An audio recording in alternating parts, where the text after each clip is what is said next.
Welcome to Brandon Hall Group's HCMx Radio, the only podcast in the HCM arena that weaves current market research, HR technology, and industry leaders into each episode. Our HCMx Radio host is our Chief Operating Officer and Principal HCM Analyst, Rachel Cook. Hi, I'm Rachel Cook, the COO and host of Brandon Hall Group's HCMx Radio podcast. I'd like to warmly welcome Geoff Webb, the Vice President of Solution and Product Strategy from iSolved. Hi, Geoff. Welcome today. Hello. Hey, thank you. Thanks for having me.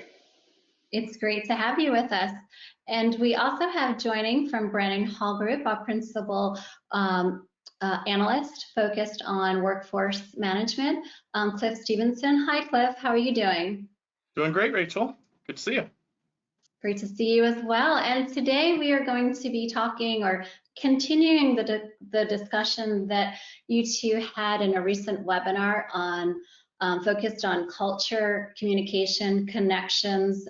Working from home does not mean working on your own. So I'm excited because this has become kind of our new normal. Is the majority of our workplace are remote workers, and some though are transitioning back to the office, but a lot are not. So I'm looking forward to what you two have to say and kind of a follow-up to the webinar. And before we get started, Geoff, or for those of you listening in, just a little bit about iSolved, where Geoff, his company, iSolved, was founded in 1986. They provide a full suite of HCM functionality solutions designed for organizations. They offer broad and deep capabilities in talent management, core HR, payroll, and workforce management and engagement management. Their solution, or their People Cloud, helps organizations to effectively engage their workforce to foster a culture of collaboration and growth. And so I think that's what really, I'm fascinated or looking forward to hearing more about how, Geoff, how your organization has helped organizations or helped your clients this past year and a half through the pandemic. And, what is your, before we get started from to focus on our topic, can you share a little bit about your background and also the culture and what it's like to work at iSolved?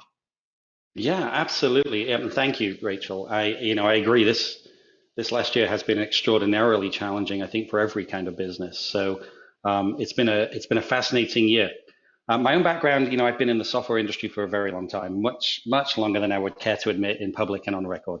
But I've been primarily working with businesses that help other businesses drive the right kind of business outcomes. And at iSolved, my role is very much a combination of ensuring that we are connecting the challenges that our customers and our partners face in their sort of day-to-day business operations, in the business of helping employees be productive and helping businesses deliver the right kind of employee experience, and connecting those challenges to the things that we do, the things we build, and the technology and the solution set that we bring to market. So I sit in a very interesting position, very much between the direct sort of how we help customers solve problems and the organizations that are designed and focused on building out the solution set to those problems. So my role, which is a rather long title, is Vice President of, I think, Solution Strategy and Solution Marketing, or some combination of those words. But the important thing is my job is to really make sure that we are listening very clearly and intentionally to things that our customers and our partners are saying, building that technology, taking it to market, and ensuring at every step that we connect correctly the things we're taking to market to how they solve the challenges that businesses face. And yeah, as you said, it's been a year of almost nothing but challenges, I think. And it doesn't matter what kind of business you're in, the last year and a bit now has been extraordinarily challenging from every aspect. And it keeps changing. So that's one thing for certain. Yeah.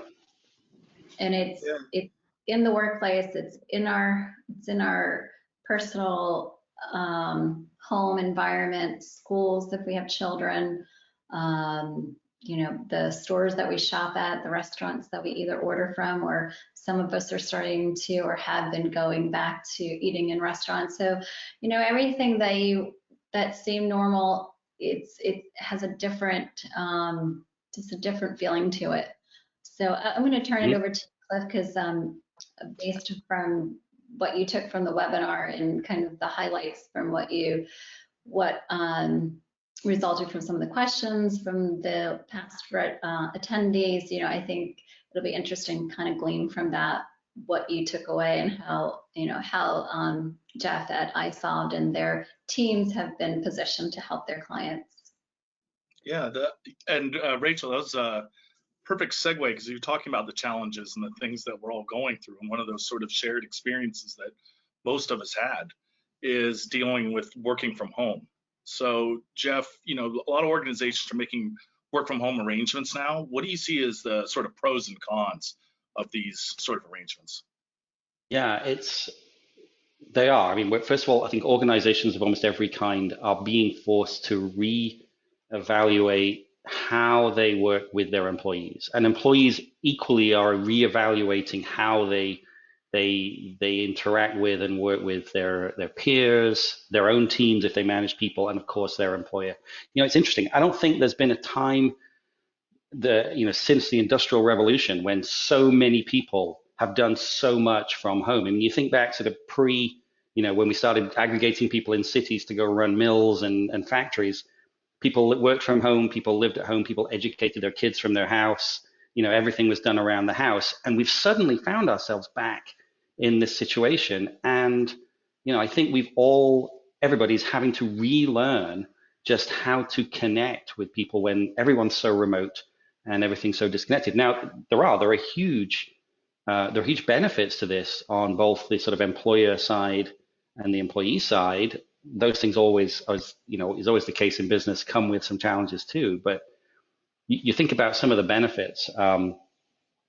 Obviously, there's the sort of the transactional things. I don't have to get into a car and drive for an hour to go to the office and then drive for an hour to come home. Simply the fact that I have more time available to me is a huge bonus. I don't have to spend as much time and money traveling. I actually have more time to devote to other things. I actually now, as an employee, am able to work with businesses around the country and around the globe, because again, the assumption really is that I can work remote. There's sort of an opportunity to time slice a little better between work and sort of personal life. So if I need to go to get something done, I can go do it in the middle of the workday without really interrupting having to schedule special time for it or really interrupting my work. So it comes with some real bonuses around time, around reach of employees and employers, around flexibility, and just sort of general ability to rethink the work-life sort of balance. And that's great. I mean, those are really, really big positives and shouldn't be underestimated, but nothing comes for free. That's at the very same time that I have more, as an employee, have more time to do other things. I have more ability to sort of step in and out of work. It becomes harder and harder to define what is the workday. The sort of the blurring of work-life balancing is becoming, I think, harder and harder for people as we kind of embed an assumption to make. I had a former colleague make a comment to me once that, earlier on in this sort of process, almost about a year ago, she said it feels less like I'm working from home and more like I'm sleeping in the office. And I think that's the challenge that we face, is like, how do you say the workday is over when I'm essentially sitting in the same building with the same set of tools in front of me? And that's one of the things I think that is the cost that employers must be very aware of, that the risk is that you start to encroach more and more on people's personal life. You start to push more and more, the assumption is they're always available. And that leads you down a very unpleasant path towards employee burnout and disconnection, and just, a spiraling sort of decrease in productivity, which just puts more pressure on people, which just further causes that problem. So I think there are challenges that need to be faced, and I think the The other big one, if I think through what we see when we talk to companies, when we engage with businesses, is just how do you build a real employee culture, a business culture, and how do you maintain engagement with people when the leadership of every business, the way we structure things, it was all shaped around this idea that you would come into a building, it would have a logo on the roof, you would go and stand by the coffee machine and have a coffee or the water cooler, you would have in-person meetings, you could walk into an office and talk. None of those things exist anymore for many, many people. And so how do you reconnect the sort of the tendons of a business body into something that works when you've had those things broken apart? And if you don't, that further exacerbates all the other sort of challenges. So yes, there's huge benefits, huge benefits, but those benefits must be managed in an understanding of the challenges they face. That was probably a really long answer, right? It was a pretty complex question, right? I mean, we're talking about a very major subject, and you're right. That is sort of the work environment that I know I grew up in, and Rachel, I don't know if you had the same. I mean, I've worked from home before, but I do think there's certain roles that's sort of set up for, right? Certain roles and maybe certain industries. You mentioned you talked to a lot of companies. Are you seeing certain industries where work from home isn't viable, or certain roles where it works better? Yeah, I think that's one of the interesting things. One of the nice things about iSolved is we work with a lot of different kinds of industries, right? And sort of small businesses all the way up to many thousands of employees, and so we get a good cross section of what we see happening out there. And I think that there are definitely roles that are very sort of amenable and open and very able to be worked remotely. There are some that are less so. And then there are some industries where you really need to be in place. You think about hospitality, and you think about many of the roles in healthcare. You probably need to have people physically there. You wouldn't want to go to a hospital and find there was nobody in the building. Everyone was working from home that day. The same thing in a hotel, in restaurants, in a lot of those sort of things where what you think about the core value that's delivered is interaction with a person there and then.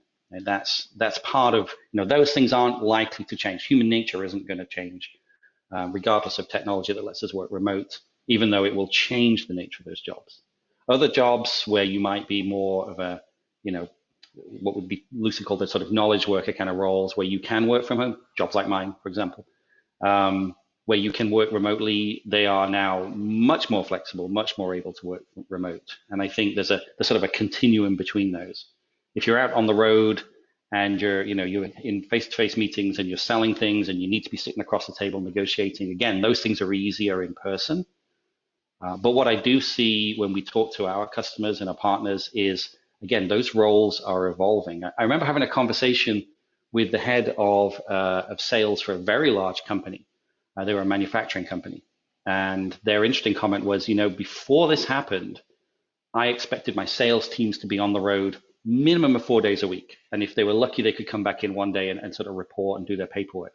Now I only want them on the road 1 or 2 days a week at most, because they're so much more productive, because you can spin up a meeting like this, bring in technical experts, bring in product experts, bring in practitioners, deliver much more value in an interaction to a customer, and then sort of do it almost at the drop of a hat. You can't put 15 people on a plane.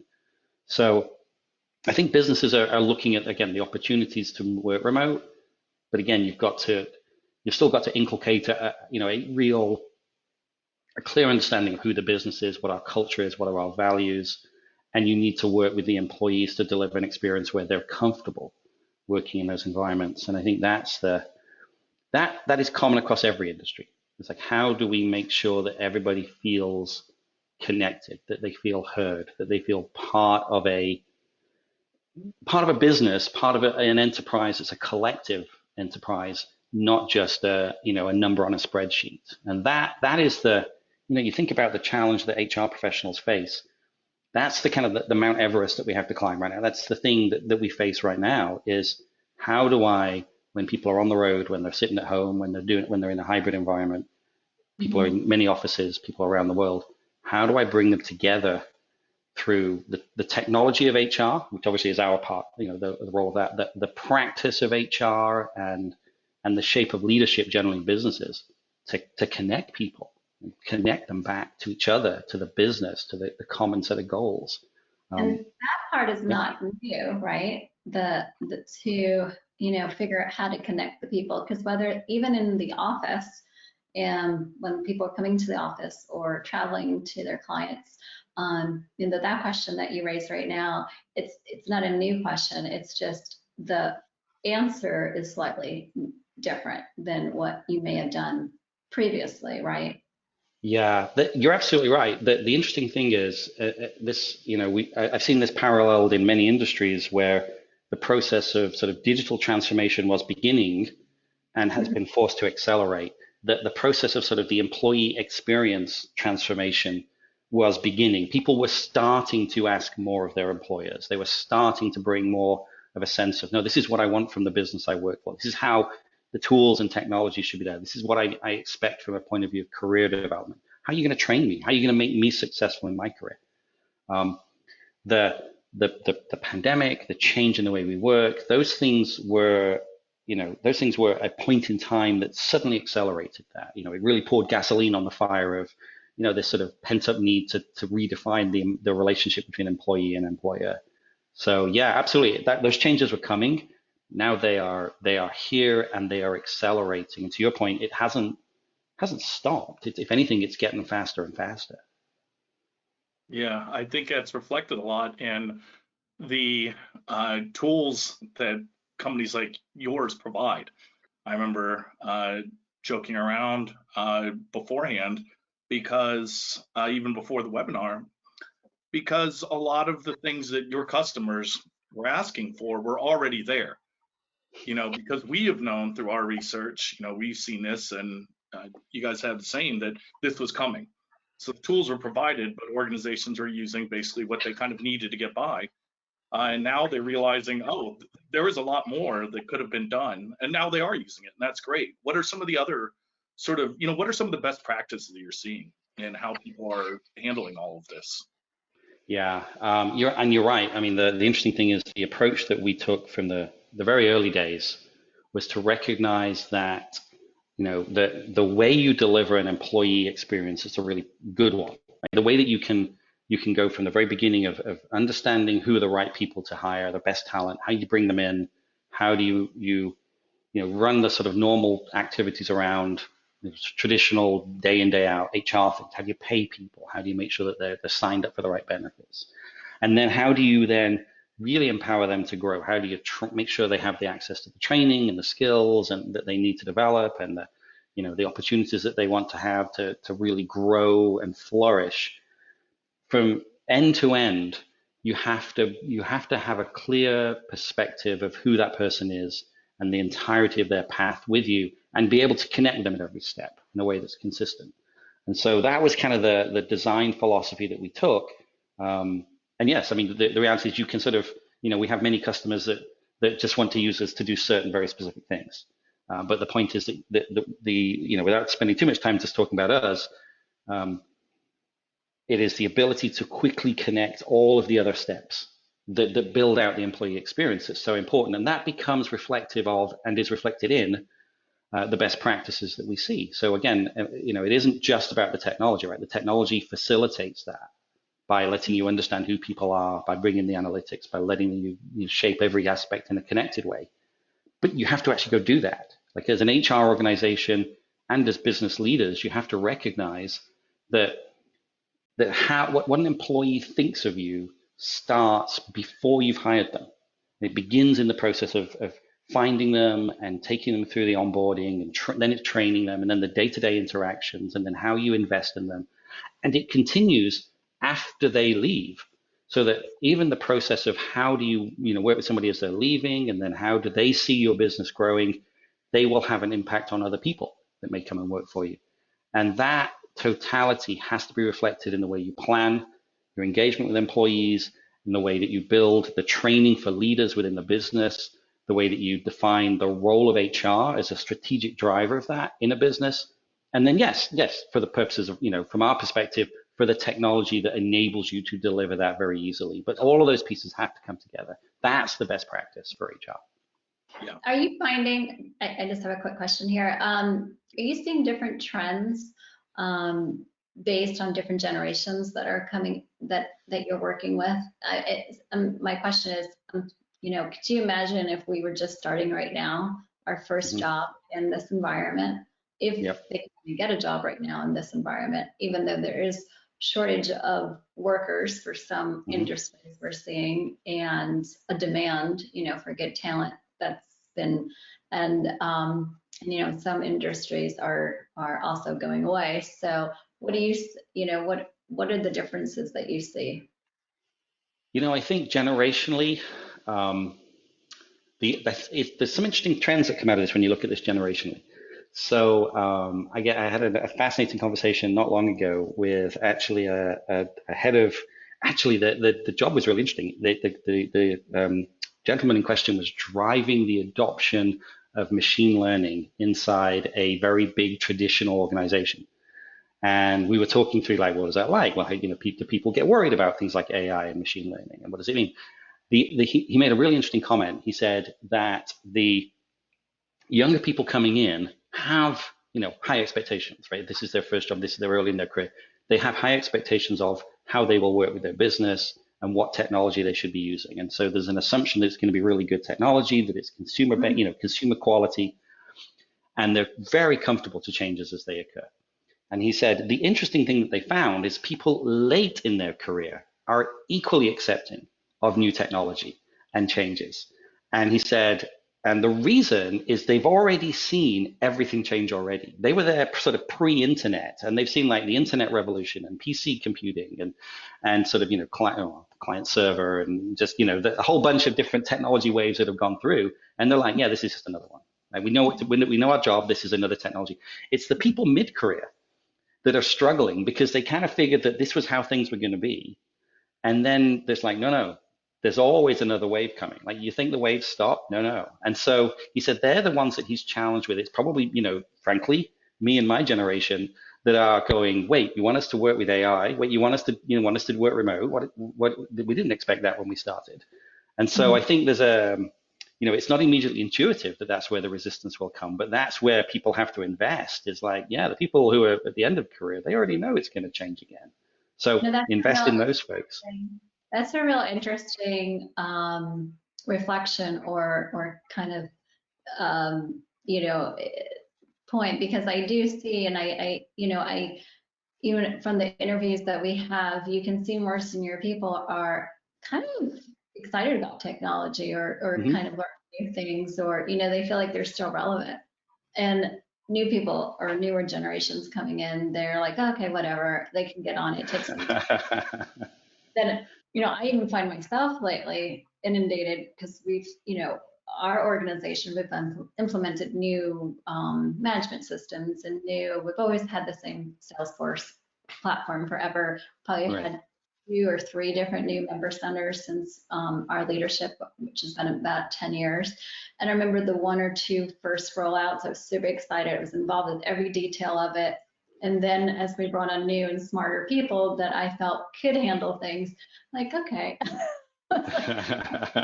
I'm kind of to the point where I have to learn something new. Not that I don't enjoy it, but I understand, I can relate, and I can see it happening around me. So that's a fascinating point. And Cliff, I know you see from our research also a lot of generational nuances. And is there anything else that you want to add to that? No, just that, you know, yeah, you know, for those generations, like you mentioned, Geoff, the sort of middle, I think the one big takeaway is that this is a change.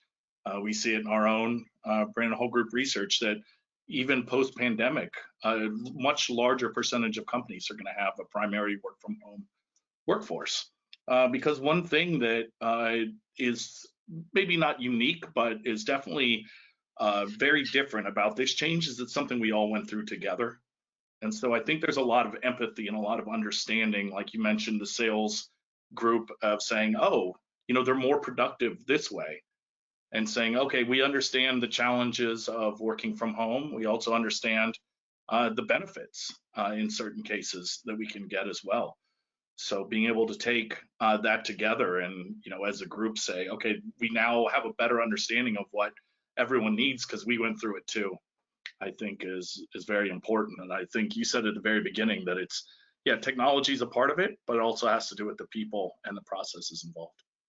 Yeah, absolutely. It always comes down to that. The job of technology, whether it's, iSolve's technology or somebody else's, is to facilitate those things. It is to remove the friction. It is to, operate very much in the background as a supporting mechanism and only step forward when it's needed.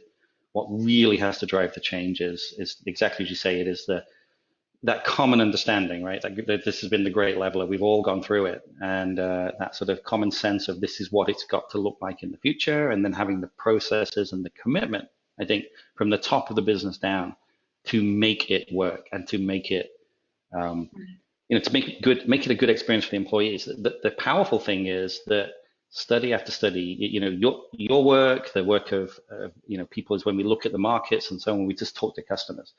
You already see the power of getting it right. Like if you do it right, if you get it right, if you've got the technology and the process and the people and the commitment, that's transformational. And I think what we will see, honestly, is over the next 3, 4, 5 years, that the power of this wave of transformation will dwarf the power of what we thought digital transformation was going to be. Digital transformation removes friction in process. Transforming the employee experience will transform the business. And I think that's what's going to be really fascinating about the next few years. It's meeting people where they are and giving them the tools and the resources to be productive. And then it's also important that people feel that their work experience is just as equally important as their extracurricular activities or work should not be identified as work, and your personal is something completely separate. There should, as long as it's productive and companies performing, people are performing, they're engaging, there should be a synergy where they feel that they're valued, that they're doing something meaningful. And so I think it's really important that people find the right synergy with their organizations, and that organizations are responsible for offering, those opportunities and that type of experience. And through technology, you can't do this without technology. It's a lot harder, that's for sure. Yeah. Yes. Yeah, I think the comment you make is actually a really good one, which is that there is incredible richness that people bring to the workplace when they're allowed to. And I think, and again, I'm not advocating for again, we talk about the sort of a lack of line between work and home. I think people need, they need their own time. You need to be able to say, I've stopped work now. But the thing is, what you don't want to do is lose the breadth and the depth of that richness that people can bring to their work when they're allowed to, when they feel engaged, when the tools are there to enable them, and when there's a supporting kind of ethos and mindset that says, actually bring it all, right? And you think about the power of diversity and inclusion to bring multiple different perspectives, multiple different life experiences, multiple different points of view, and just all of the power of that to transform your business. I've written in the past, and I really rail against this idea of sort of business monocultures, like everybody's the same. It's absolute death of your business if everybody thinks the same, everybody looks the same, everybody acts the same. Like it will, like every other monoculture in history, it'll wipe you out eventually. You bring in, diversity and inclusion. You develop those people. You ensure that you have a broad range of background and of experience. And what you have is incredible power to be agile and to transform. Technology supports it. An understanding of the employee is critical, and a desire to build that kind of business again is hugely powerful. Absolutely. Well, it's a good way to end or wrap up today. Thank you, Geoff, for your insights. And is there anything else before we wrap up that you want to leave with? No, thank you. This has been a great conversation. I think we're at we're dipping our toes into this sort of right on the shoreline of this ocean of of change that we're going to go through together. And I think the voyage is going to be a really interesting one. So, I'm really excited to see what the next few years look like. Well, best of luck to you at least in the next couple of months here, and we'll be meeting again before the next couple of years. So we're on this journey together. And Cliff, thank you also for joining and for guiding us through this important discussion. And for those that are listening or watching, thank you. And I hope you found our episode today informative and helpful. And everyone stay healthy and safe. And until we meet again, take care. Thank you.